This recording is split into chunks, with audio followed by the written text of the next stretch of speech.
Before I introduce our guest, Sharon Pasula, however, I'd like to say just a few brief words about this year at the Center. For more than a decade, the Chester Ronning Center has been synonymous with the work of its director, David Gillop, who many of you know well. Over the years, David worked to establish the center as a hub for interdisciplinary thinking and research on key issues relating to religion and life in the world today.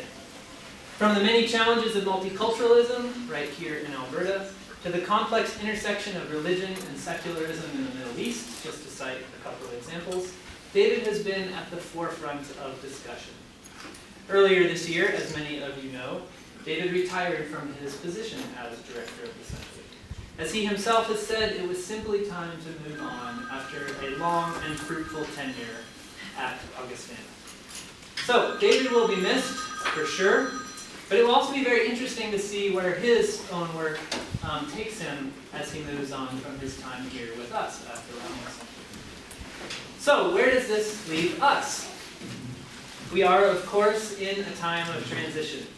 For the current academic year, I, Ian Wilson, who again I hope to get to know you all well, I will serve as the Center's Associate Director of Programming, while Catherine Caulfield, whom many of you will remember from events last year, will serve as Associate Director of Research, and Kim Misfelt, Vice Dean of the Augustana faculty, is serving as Interim Director. We also have a new administrative assistant, Diane McGall, who's been working tirelessly to catch up with all of the many ongoing events and initiatives of the center. So I hope you'll say hello to Diane. Many of you probably already know her via email. And this fall, the Augustana faculty is in the process of beginning a search for a new director, a new full-time director for the center. So there's lots of transition, lots of new faces, but it's also an exciting time because we get to build on the foundations that David put in place over the previous decade plus. If you've had a chance to look at the fall events calendar, and there are some over there, I don't know if there are any left, but it's also available on our website, you'll know that despite the transition, there is not a hiccup at all in the programming. Catherine has put together a great slate of events for this semester, including several talks by Dr. Kieran Bonner, who is a former Augustana prof. He will be our distinguished visiting lecturer, and he'll be here in October. And then also we will have our first annual Chester Ronning Lecture on Religion and Diplomacy, which Dr. Peter Jones of the University of Ottawa will give in November. And we're currently working on the details for the winter events calendar, so make sure you check your emails on the website. We'll be distributing the winter events calendar soon. And one more just brief kind of programming announcement. I wanted to mention, because of related subject matter, on September 29th at 12 p.m., there will be a Lunch and Learn with Charlene Barehead from the National Center for Truth and Reconciliation. And the title of the talk is Course Correction for a Nation. How do we get from truth to reconciliation?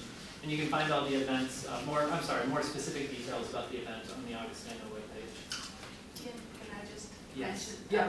I'd just like people to know, and particularly community members, to know who the members are on the Chester Ronning Center Director Search Committee. Alan Berger will be chairing that committee. The community member is Agnes Hovland.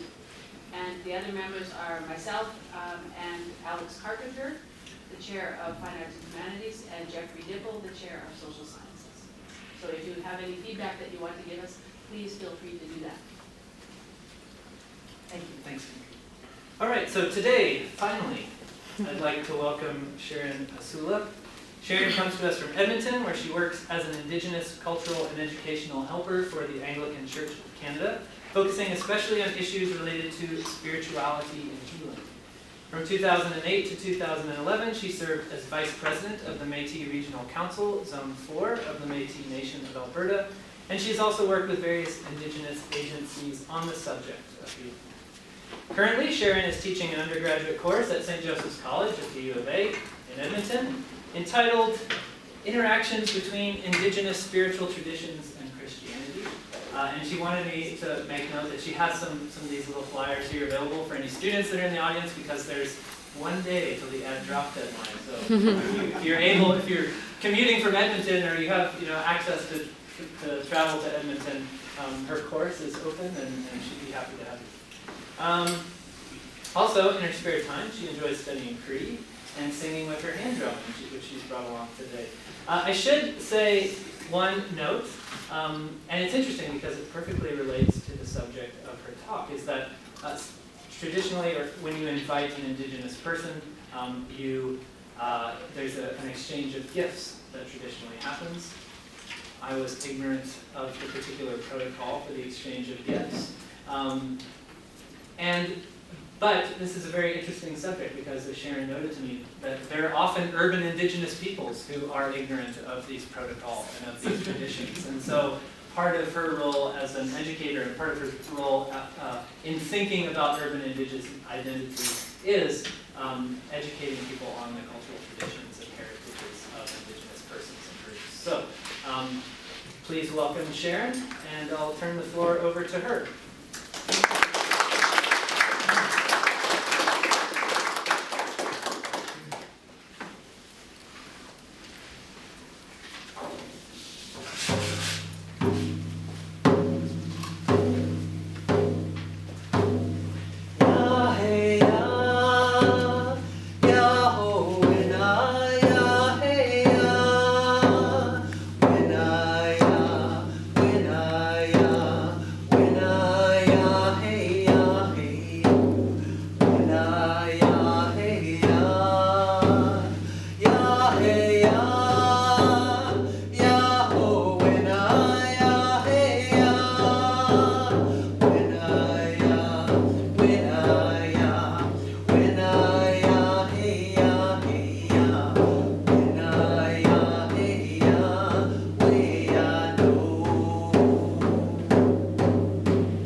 Water is sacred, and all will be well.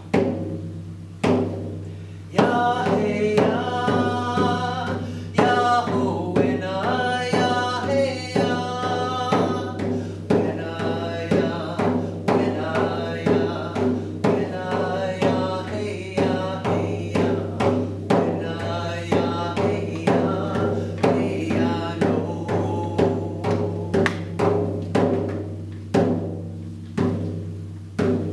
Treat the water as sacred, and all will be well. Ya hey ya, ya ho when ya hey ya, when ya, when ya, when ya hey ya hey ya, when ya hey ya, we ya know.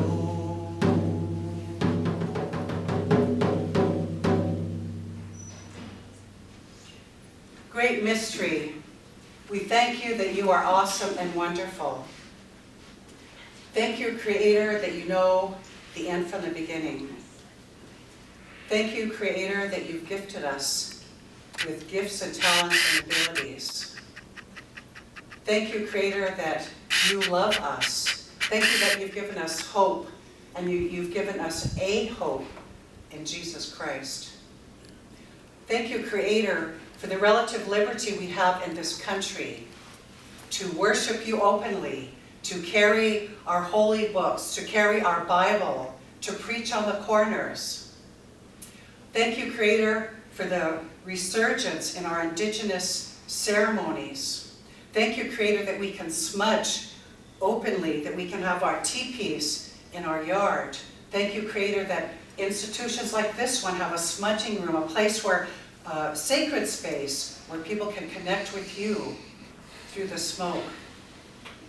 Thank you, Creator, that you want more for us than we want for ourselves. Thank you, Creator, that you help us on our healing journey. And we invite your spirit of revelation and inspiration and healing and shalom. And we thank you, Creator, for this opportunity to gather together, to help heal one another, and to receive your healing and your blessing. And I ask you to bless this place, bless each one here, bless us all both individually and corporately as we commit this afternoon and our future and the water into your hands. In Jesus' name. Awahe. Hi, hi.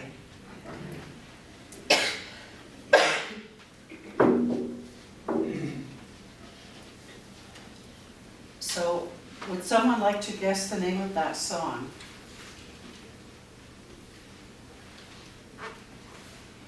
Sacred water. Good, that's a good start, absolutely. It was about water. It's called the Water Prayer Song. And I just learned it recently, and I like to sing it because it brings our attention to how important water is. If we don't have water, we don't have life. So water is considered sacred to Indigenous people because it gives us life. So thank you for coming. I don't know if you've had an opportunity to read the little blurb that was in the advertising.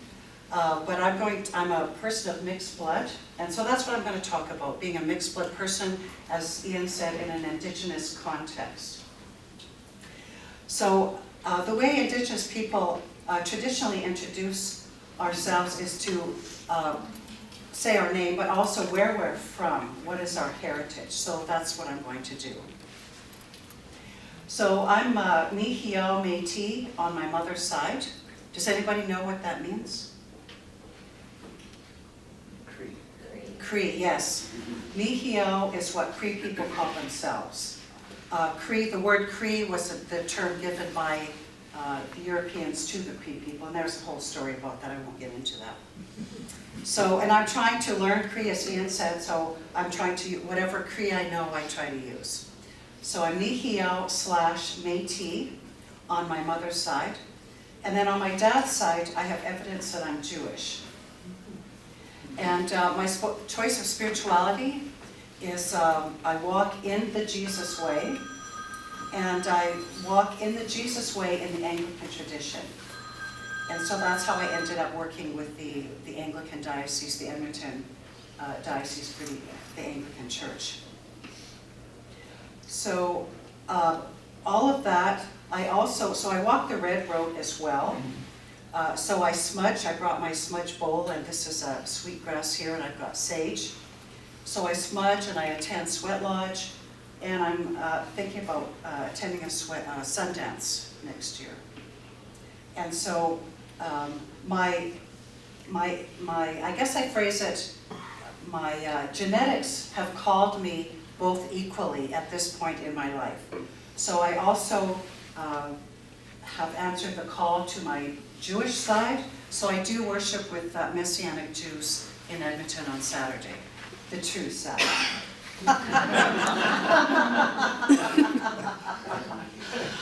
So that's a lot of spirituality, and it keeps me busy, and it keeps my life full and rich. So I embrace all of that. I didn't always.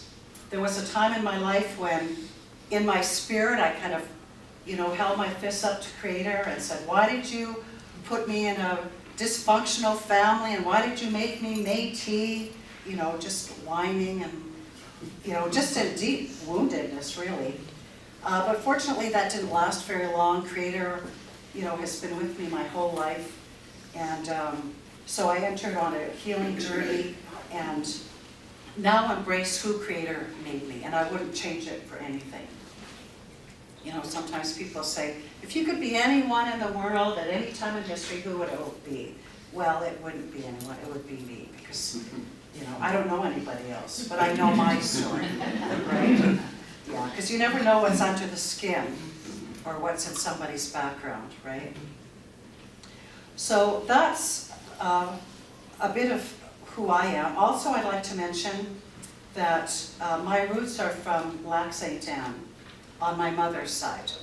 So both of my grandparents on my mother's side are Métis. And they lived out at Lac Saint Anne. So I grew up going to pilgrimage. Is anyone familiar with the Lac Saint Anne pilgrimage? Very good. Excellent. At the pilgrimage site, they have what they call the mall. And there's different kind of vendors, and it's very, what's the word? Commercial, yeah. So that's kind of sad. But anyway, so that's kind of a little bit of my history. I guess I'll talk a little bit about what Ian brought up too. In terms of protocol, I guess let me back up a bit. My mother didn't teach me what it was like to be Métis. My mother was Métis, and she spoke Michif. She said that she spoke Cree, but I actually think she spoke Michif, which is Michif is Cree and French. And I think that because I remember one time we were talking about language, and she said, oh, in my language we have some French words, like for fork, it's la fourche. And I've studied French a little bit. And so one time I was kind of foolish enough to try to correct my mother, which I don't advise. I said, Mom, you actually speak Michif, and then I tried to explain it, because this was new information for me too, right? And she just kind of looked at me like I had lost it. So anyway, in her world, it's low Cree and high Cree. And she didn't know, she couldn't understand what those people from Wabasca, when they spoke the high Cree, because of course that was just Cree, right? So anyway, it's kind of interesting, as we learn as we go.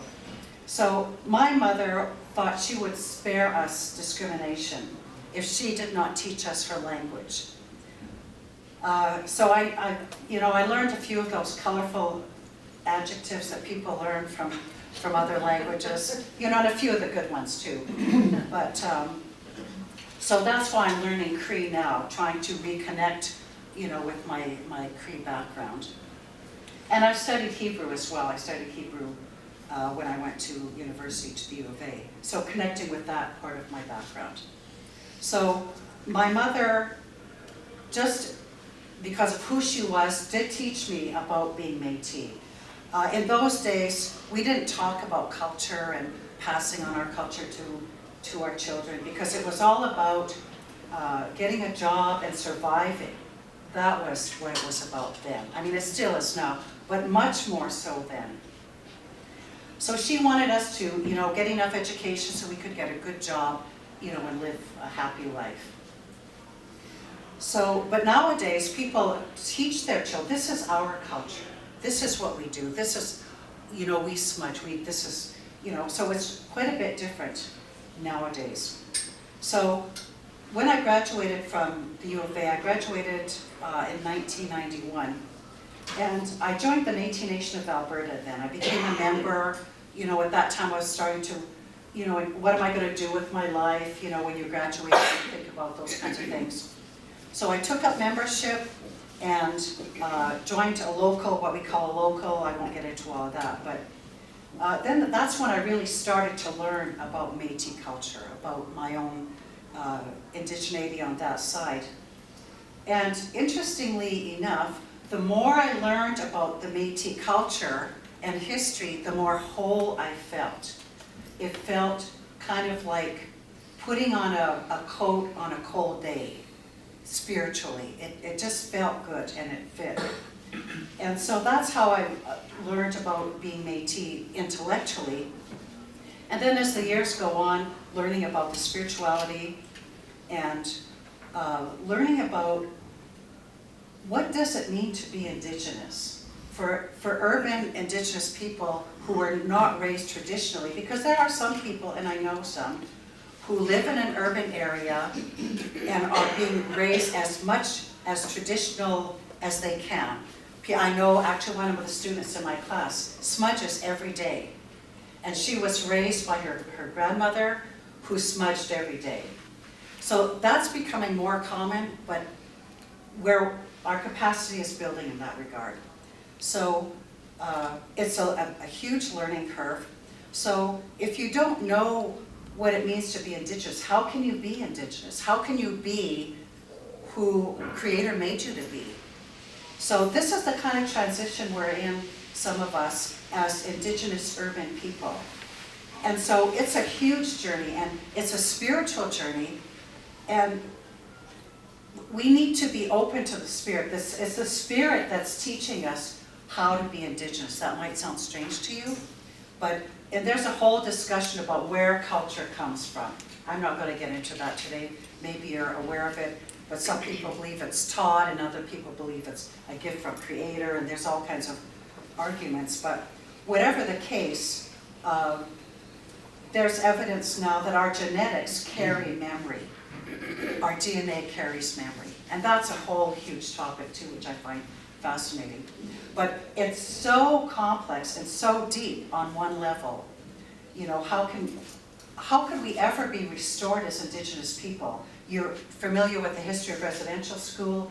I'm expecting, you know, the goal of residential school was to kill the Indian in the child, you know, and to make the child mainstream, to make, you know, the child like one of us, you know, a European style really. And that was very successful, more successful than you might even be aware.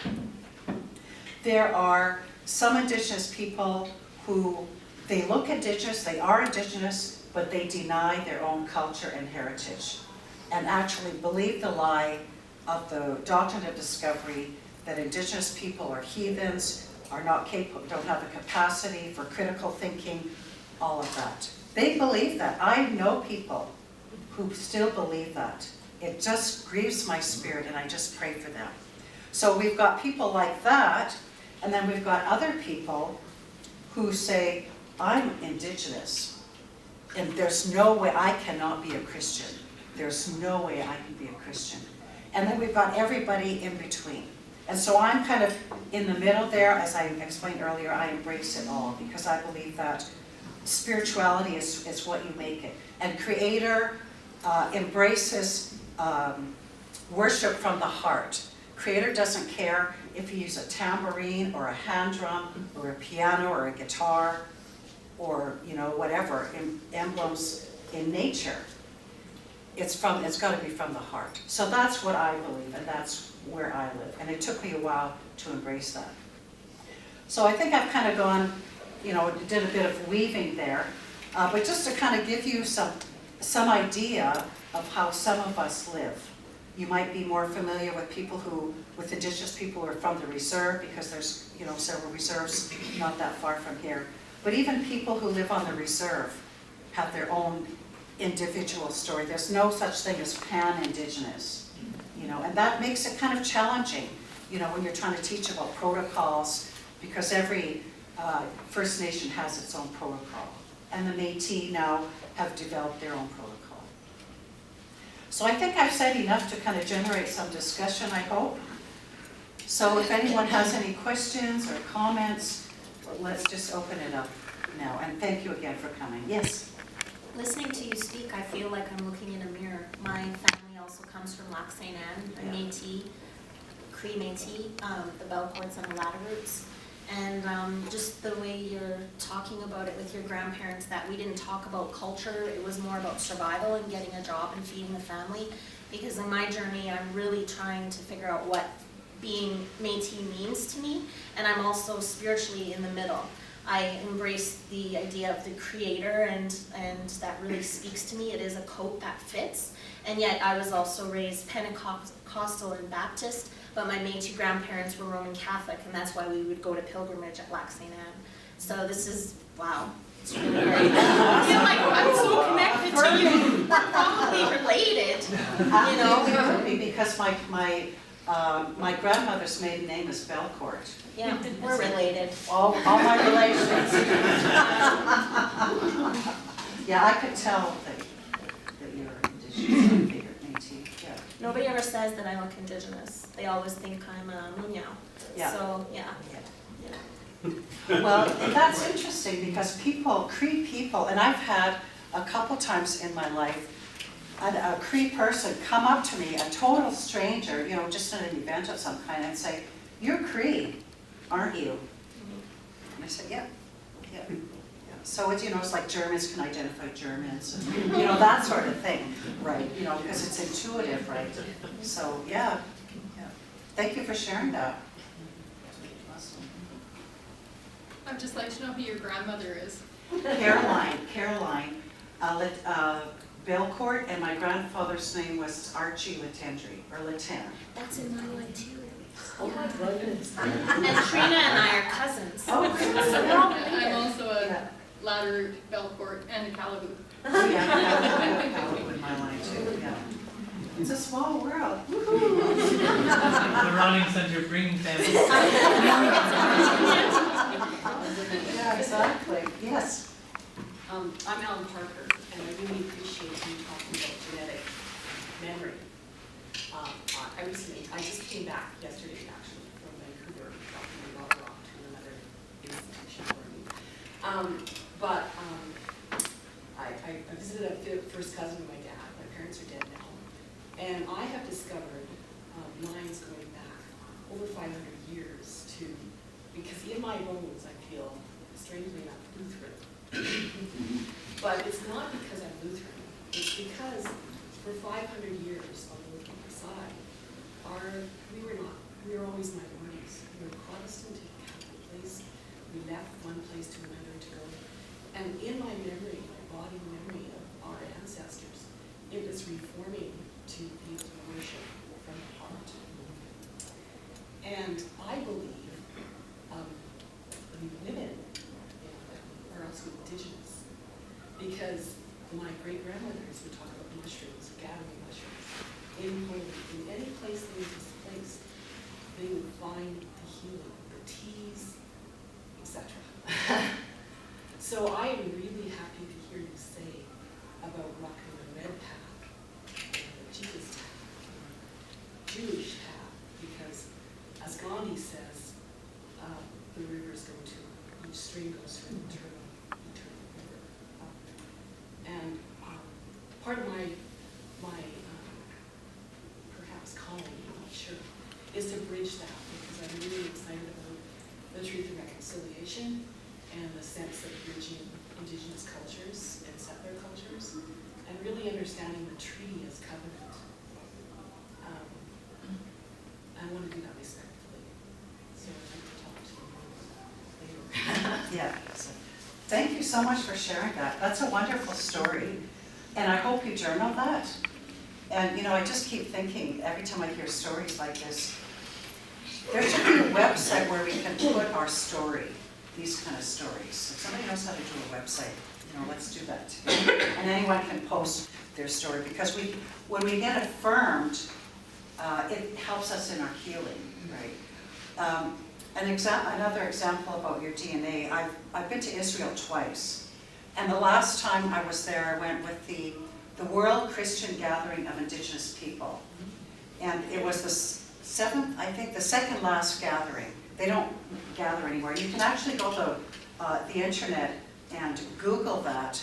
And the inaugural gathering has been capsulized in a 15-minute DVD that will just bless you. So anyway, I was there with that group, and after the event, and I mean, I had some experiences in Israel, but the most profound one was in the airport in Tel Aviv. You know, I remember sitting up there, looking out and, you know, waiting for our plane to come. And then I just started weeping. And I looked around, you know, like, what is going on? And then I started praying. I said, God, what's going on? What's happening to me? You know, and I just kind of paused and tried to process it. And then I realized I was grieving, because I know what grief is. I lost both my parents. And I thought, wow, I'm grieving. And I thought, I'm grieving because I'm leaving my homeland, Israel, my Jewish part, right? And I've heard many stories like this. Another lady, she went to Holland, not born there, but she wanted to go to the land of work at King's University College. And they went to the place where her roots are, her grandparents and so forth, and she just stopped in one place and she just looked up and she just started crying. She said, this is it. This is where my roots are, right here in this place. And then I've seen so many, even Indigenous people who, a good story is Harold Roche, the director of the Native Healing Center in Edmonton. Next time you're in Edmonton, go and visit the Native Healing Center.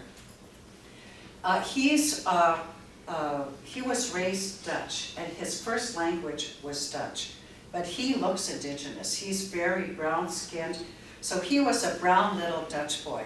That's how he says it. And so he was, you know, and good Christian people, Christian Reformed Church, nobody treated him differently, but then of course as you get older you encounter, you know, different environments. So one day he got in the mail his card. He's status Indian. He said, what? So that's when his journey began. So, but he started to notice anything Indigenous was interesting. And I've heard this story many times. You know, mixed blood people usually. You know, you're interested and you want to go to powwows and, you know, you want to smudge and do anything Indigenous you love. And so you just kind of start to gravitate towards that kind of lifestyle and worldview. And then you think, oh, maybe I'll just check out my genealogy or some way, somehow. Guess what? You have some Indigenous background. Somebody was Cree or Ojibwe or whatever in your background. And that's why I say your genetics have called you. And that happens so many times, not, like I said, not just Indigenous people, but I've heard African stories, Jewish in your story as well. So it's fascinating, to me it's just fascinating how Creator has put that memory in us, and not just that kind of memory, but trauma. And I hope that you're aware too that there's Indigenous people have inherited the trauma, and that's why it's taking us, well, it took generations to get to this miserable state, and it's going to take generations for us to heal as well. So that's helpful to know too. So thank you again for sharing your story. Even people who are, like we've had students who are, you know, status Indians, and when they studied, this is, you know, a couple of decades ago, but when they studied here at Augustana, you know, a lot of people said, well, yeah, you're so for, you know, so in those days they would say Indian, and then the same person would go on a weekend or a break back to what's now Musquatchees, and they say, why have you gone white on us? Right, so you could be a status Indian, and I don't know what percentage of blood, it doesn't matter, right? But you can be caught in the identity struggle, you know, and so the student agonized. His mother had become a Roman Catholic and was a key educator in Musquatchees, but he was trying to reclaim then, if you want, the traditional Indigenous, but you know, you can see where the struggles of those generations have been. And it's a real struggle, and I would encourage you to pray for people who have that challenge. One of my students, I had a student drop out because he realized, well, I think he was embracing it. He wanted to learn more, you know, about being Catholic because his mother was Catholic. I mean, I don't teach Catholic in my course, but I touch on it a little bit. But, you know, I let the students know right away, we're going to be smudging and having experience. I'm going to bring somebody, we're going to have a pipe ceremony. And I'm pretty sure he went and told his mother what was going to happen, and she said, you stop, you take that course. And he wanted to learn, but, you know, they listen, you know, we listen to the people we do, right? So, and then there's everything in between. And I've had people, and this, you know, I'll just mention Pentecostal denomination, in a meeting, in an evangelical setting, you know, people from different evangelical backgrounds, you know, I'm Indigenous, this other lady is First Nations, she knows my position. When she found out that I was friends with this other lady and we're both kind of in the same camp, if I could use that terminology, she just stopped relationship with me. And not only that, in a meeting of ministers, went around talking to them, telling them not to hang out with me, I'm bad, everything I'm doing is bad. Oh, it was so nasty. And I just kind of had a little freak out. I said, okay, God, what am I supposed to do with this? She's a woman of faith, a minister, a First Nations minister. And I thought, oh my, how do I handle this? And the Lord said, like, you know, of course, you know what I wanted to do. The flesh rose up. Well, I'm going to go and tell anybody not to believe her, you know. But the Lord said, just let her be. Just do what you do and just let her be. I want you to go and speak to the people who are open. She's got her own issues and I'll take care of, you know, her. Just leave her alone. And I think she's coming around a little bit, but I found out more about her story because her brother also is a minister. And I've heard other stories like this too, where Indigenous people, some of their relatives have been a medicine man, a shaman, who walks the dark side. And that does happen. You might not believe it, but people do, some people call it black magic. It does, people do practice that in this country, in this province. And so there's Indigenous people who use the medicines and everything for their own purposes. So if you're raised in that environment and you see your uncle who's a medicine man, he's using the smudging and different herbs and making spells for people and they're working, and then you become a Christian and then you hear this whole doctrine of discovery stuff, what are you going to believe? Oh, this is all evil and it can't be redeemed whatsoever. And so that's what her background was. So now I have more compassion on her, and then I pray that way. You know, she's got a long journey to overcome that, right? And so even, you know, like the Anglican Church has a history of believing that kind of stuff. And if you know the history of the Church of England, very domineering over the whole world, and you know that whole background. It's very challenging. So yeah, it's identity, and you know what I always pray is, you know, pray that people will connect with Creator. You know, and for smudging, I just say, simply stated, is praying with smoke. And in the Old Testament, for people of faith, we had incense, and even Catholics and some Anglicans still have incense. You know, a New Age have incense, but incense is still popular. So why not sage? You know, and you have candles, so you have candles burning, you know, in your prayer time. Oh, that candle is evil. like seriously, you know. So that's how I try to relate to people, you know, and then, you know, Peter's blanket you're familiar with in the book of Acts. And so those are kind of references that I try to go to with people like that, just try to show them it's not about the thing, you know. An analogy I use is a fork. I don't have one with me, but, you know, if I take a fork and I use that fork and I stab somebody, is that fork evil? Well, no. The fork is amoral, but I'm the one who's evil because I use that fork for evil. But if I take that same fork and I feed somebody who's starving, does that fork suddenly become good?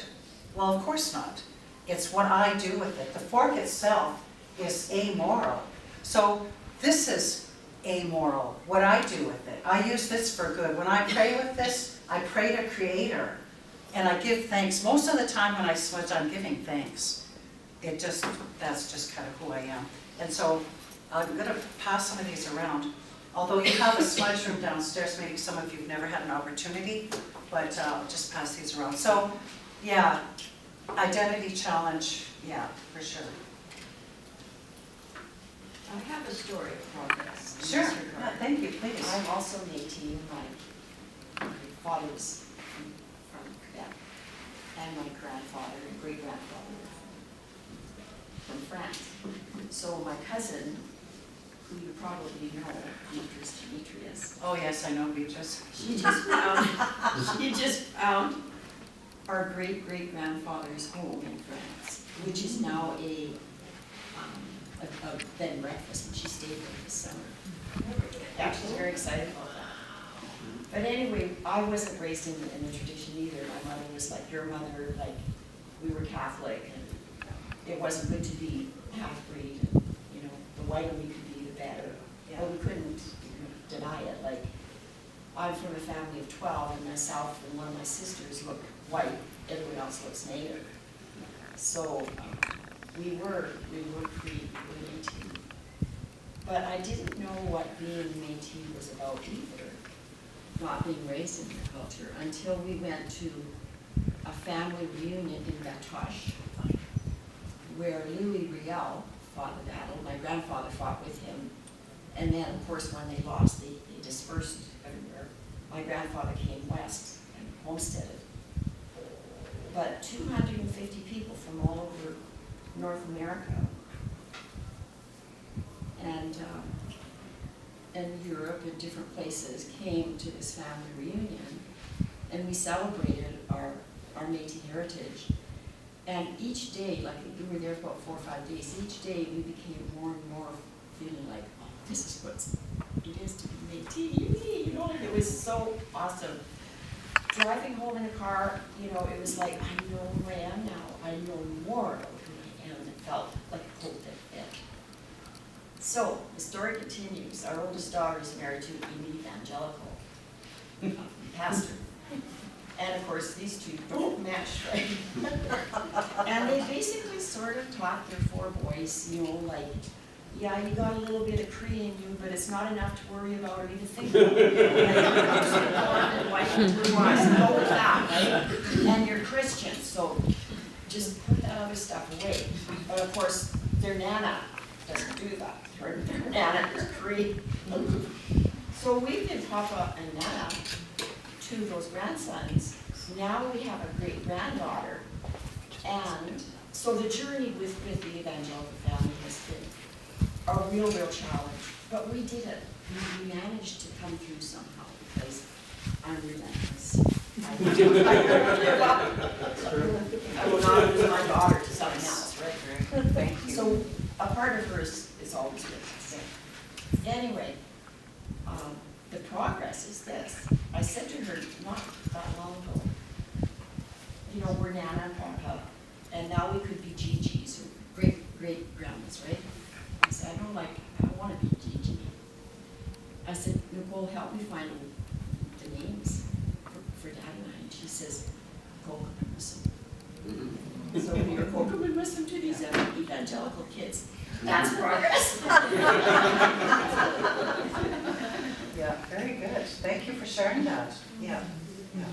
And there's a reason why, you know, the lies of the doctrine of the discovery are still prevalent. I think it's fear of the unknown. It really is. Yeah, And there's nothing to fear.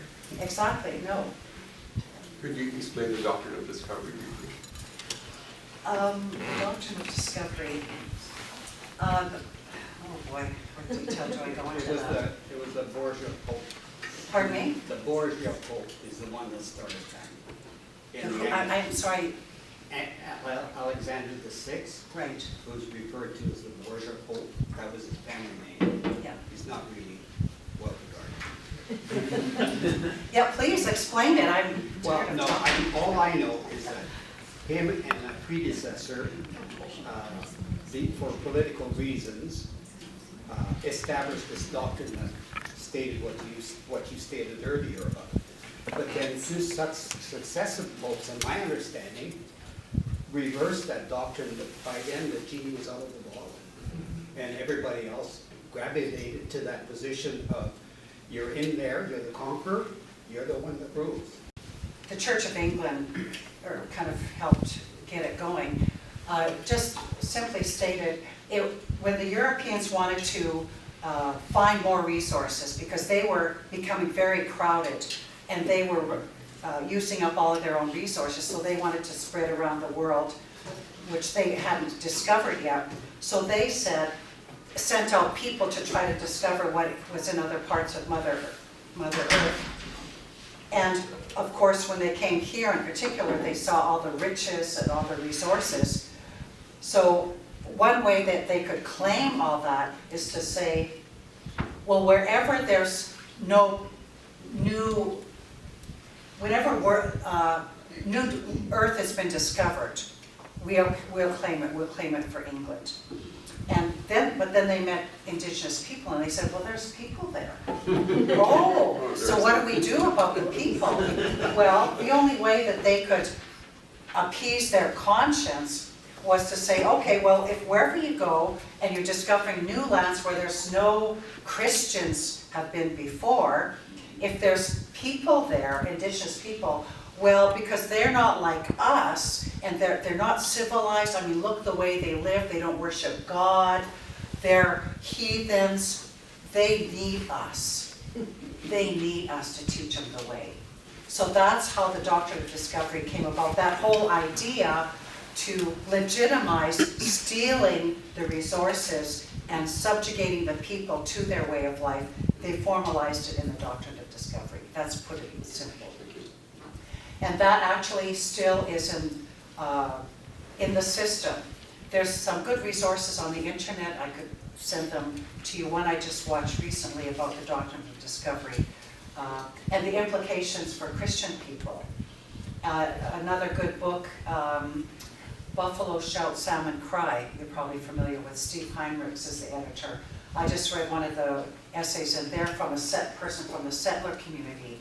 How do we, as Mennonites, his story was Mennonite, in the States, you probably know the story, they went there to settle, and they thought, the land had been purchased rightfully from the Indigenous people. Then they discovered, no, it had been stolen from the Indigenous people, and there had been a treaty, and the government violated the treaty and sold the land to the Mennonites. So now they know this. So what do we do? What do we do with this? So that's their identity, and they, as agriculture people, identify with the land. So they feel they have some kind of a synergy with Indigenous people because they value the land. But it's not their land. They don't have roots in the land. So what do? How do you do reconciliation? And just to let you know, Indigenous people don't expect to kick all the white people off. Just because there's treaties, and if there's non-Indigenous people living on treaty land, if they want to reconcile the treaties, they're not going to kick people off, really. Indigenous people don't think like that traditionally. There are some who do, it's true, but that's not the traditional worldview of Indigenous people. Indigenous people traditionally are peace-loving. They believe in Wakotowin, living together in harmony. The land doesn't belong to anyone except Creator. We're caretakers. And really, that's the message of Genesis. Whereas the doctrine of discovery, they exploited that whole Genesis narrative where it says, go and subdue the earth. Well, Creator wasn't saying, rule over it and subjugate it. It was just meant, you're a caretaker. So that's where doctrine and theology needs to be changed in the Christian church. You don't own this land. It belongs to Creator. We're only caretakers. The same theology as the gifts. We have gifts and talents and abilities. They don't belong to us. We owe them to the body of Christ. So, that's why, this whole thing about copyright too, it just irks me when people put a copyright in. You can't copy this. Well, you didn't make it up either. Like the Spirit gave you that. How dare you say you wrote it? Like, that's almost blasphemous to me. Really, nothing belongs to me. Whatever I write, a Creator inspired me. If I wrote it and claim to it, it's probably lousy and not worth having. So it's just huge. So I think, my own personal opinion, if we really know Creator and the heart of Creator, it can all be worked out. We can all live together. That's I'm optimistic, but. Yes? I think you may have just answered my question, but I was just curious as to what the role of Christianity was in Indigenous culture before the implementation of residential schools and stuff. Like, was it completely void of Christianity before that? Or? Wonderful question. Thanks for answering. I am just learning that now. A good friend of mine, Joanne Pompana, who is the director at the Red Road Healing Society in Edmonton, a frontline ministry. Next time you're in Edmonton, another Indigenous agency of faith to visit. Phenomenal ministry over there. She gave me a book. What is it called? Fool's Crow, Wisdom and Knowledge. And it's about Fool's Crow. I think he was Lakota, but he lived in the United States. But his story was documented by Males, I think his name is. And, he asked this European man to document his story. Actually, the Creator spoke to both people and brought them together. Fool's Crow knew that Creator was bringing this white man to come and document his story. So Fool's Crow tells about, he knew Creator before the white man came. He had a vibrant relationship with Creator before any missionaries came and talked about the gospel or Jesus. And I'm just learning about all of this pre-contact history because it was underground. I mean, you know, the powers that be, they don't want this to be known because this just brings to light the whole scandal of the doctrine of discovery, and people still use that, right?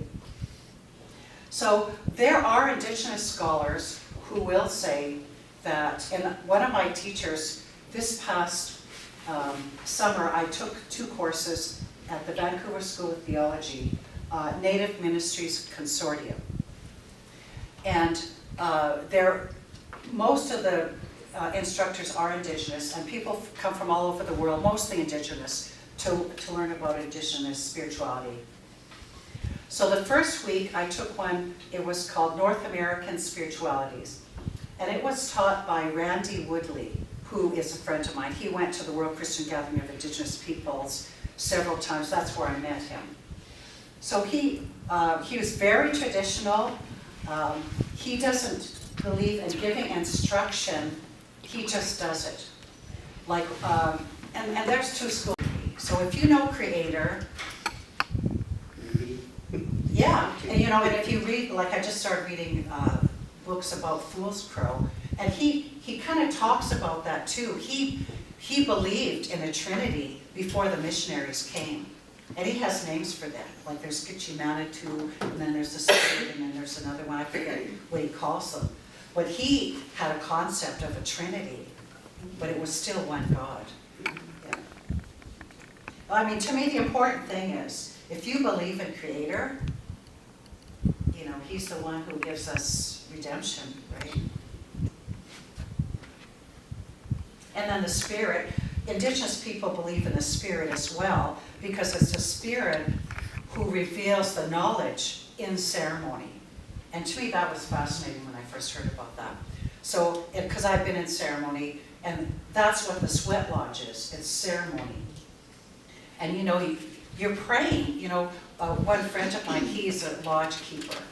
You know, and he was teaching, because I took Cree from him, and he had a field trip, the sweat lodge to the class. So he's kind of giving us a little bit of teaching beforehand. And he said, you know, if you don't know anything, just know this, pray. You go in the lodge and pray. That's all you need to know about the sweat lodge. So you're praying, you're open to the Spirit, and that's when the Spirit has spoken to many Indigenous people, and they've had dreams and visions. You know, the knowledge about the medicines, you know, like I don't have any with me, but white diamond willow fungus is a medicine that has been discovered. It has aspirin in it. It's ASA. Indigenous people knew that because the Spirit told them. So there's another aspect.